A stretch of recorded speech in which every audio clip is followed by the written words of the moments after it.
And doctor, PCOD, PCOS ఇవైతే చాలా common గా వింటున్నాము. సో ఇవి ఏ రకంగా ఇన్ఫర్టిలిటీకి కారణం అవుతున్నాయి? So PCOD are PCOS mainly polycystic ovaries ఉన్నప్పుడు వాళ్లకు ఓవరీలో గుడ్లు అనేటివి, ఫాలికల్స్ అనేటివి చాలా ఎక్కువ నంబర్లో ఉంటాయి. కానీ అవి టైంకి ఎలాగైతే పెరిగి రిలీజ్ అవ్వాలో, మనం చెప్పుకున్నట్టు డే 12 టు డే 14కి ఎగ్ పెరిగి రిలీజ్ అయితే నెక్స్ట్ 2 వీక్స్లో పీరియడ్ వస్తుంది.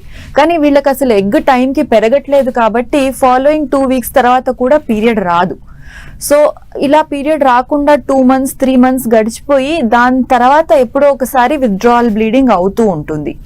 ముఖ్యంగా ఇట్లా అవ్వడానికి హార్మోనల్ ఇంబ్యాలెన్స్, అంటే మనకు బాడీలో టెస్టాస్టిరాన్ లెవెల్ ఎక్కువగా ఉండడము, ఎల్హెచ్ లెవెల్స్ ఎక్కువగా ఉండడము, దాంతో పాటు ఇన్సులిన్ రెసిస్టెన్స్, అంటే బాడీలో ఇన్సులిన్ లెవెల్స్ ఎక్కువగా ఉండడం, ఇవన్నీ వలన ప్రాపర్గా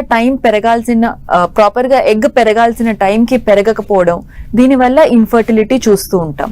వీళ్ళలో ముఖ్యంగా అసోసియేటెడ్ సిమ్టమ్స్, టెస్టోస్టిరాన్ ఎక్కువ ఉండడం వల్ల బాడీ హెయిర్ ఎక్కువగా ఉండడము, అలాగే హెయిర్ ఫాల్, స్కాల్ప్ మీద ఉన్న హెయిర్ ఫాల్ అవ్వడము, యాక్నే అంటే పింపుల్స్ ఎక్కువగా ఉండడము, ఇన్సులిన్ రెసిస్టెన్స్ వల్ల వెయిట్ గెయిన్ అవ్వడము, ఒబేసిటీ, ఇట్లాంటి సిమ్టమ్స్ అన్ని చూస్తూ ఉంటాము.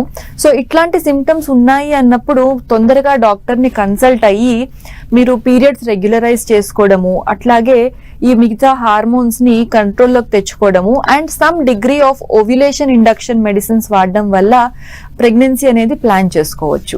సో పాలిసిస్టిక్ ఓవరీస్ ఉన్న వాళ్ళు అసలు ప్రెగ్నెంట్ కాగలమా మేము అని చాలా మంది అడుగుతూ ఉంటారు. వితౌట్ డౌట్ పాలిసిస్టిక్ ఓవరీస్ ఉన్న వాళ్ళు తప్పకుండా ప్రెగ్నెంట్స్ అవుతారండి. You just need some treatment. మరో కాలర్ ఉన్నారు, శిరీష గారు. నమస్తే అండి. సమస్య చెప్పండి. శిరీష గారు చెప్పండి. హలో మేడం, మాకు మ్యారేజ్ 4 years అయిందండి. ఓకే అండి. మొన్న 1 month బ్యాక్ ఆయుర్వేద మందులు వాడామండి. ఓకే అండి. ప్రెగ్నెన్సీ వచ్చింది మేడం. ఆయుర్వేద మందులు అంటే మళ్ళీ 25 days కి అదే పోయిందండి, నిలవలేదు మేడం గర్భిణీ. ఎందువల్ల మేడం అసలు ఆయుర్వేద మందులు వాడవచ్చండి? ఆయుర్వేదిక్ మందుల మీద నాకు పెద్దగా అవగాహన లేదమ్మా. Maybe I'm not the correct person to answer about it. మనం నార్మల్ గా మెడిసిన్ చేసి దాంట్లో చేసే ట్రీట్మెంట్ పరంగా ఎటువంటి ట్రీట్మెంట్ చేయగలమో నేను చెప్పగలను. యూజువలీ మిస్క్యారేజెస్ అనేవి కొన్నిసార్లు అవుతూ ఉంటాయి in spite of everything being normal. ఇది మీది ఫస్ట్ మిస్క్యారేజే అని అనుకుంటున్నాను. నార్మల్ గా మోర్ దెన్ 2 or 3 మిస్క్యారేజెస్ అయితే అప్పుడు మనం ఇన్వెస్టిగేషన్స్ చేయడం స్టార్ట్ చేస్తాము. మోస్ట్ కామన్ కాజ్ ఏదైనా జెనెటిక్ అబ్నార్మాలిటీ ఆ బేబీలో ఉన్నట్టయితే నేచరే ఆ బేబీని పెరగకుండా ఆపేస్తుంటుంది. That is the most common cause.